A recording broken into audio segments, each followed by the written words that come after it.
ஆண்டவர் இயேசு கிறிஸ்து நமக்கெல்லாம் மிகச்சிறந்த ஒரு எடுத்துக்காட்டு. அந்த உயர் நிலையிலே இருந்து விடாமல் தன்னுடைய அந்த மேலுடைகளை எல்லாம் அவர் கழற்றி விட்டு சாதாரண ஒரு துண்டை எடுத்து இடுப்பிலே கட்டி அவர் குனிந்து பாதத்தை தொடுகிறார் என்றால் அதுதான் அன்பு. சீடர்களை அன்பு செய்வதனுடைய அடையாளம்.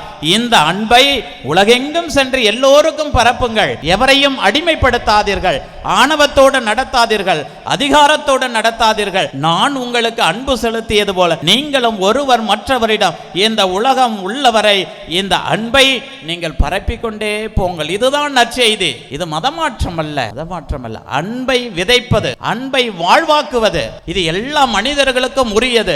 அன்பு இந்த உலகிலே அடித்தளமாக இருந்தால் எந்த விதமான தீவிரவாதங்களும் பயங்கரவாதங்களும் மற்றவரை அடக்குகின்ற அந்த ஆணவ போக்கும் இல்லாமல் எல்லோரும் மனிதர்களை மனிதர்களாய் மதிக்கின்ற அந்த சமத்துவம் போற்றப்படும்.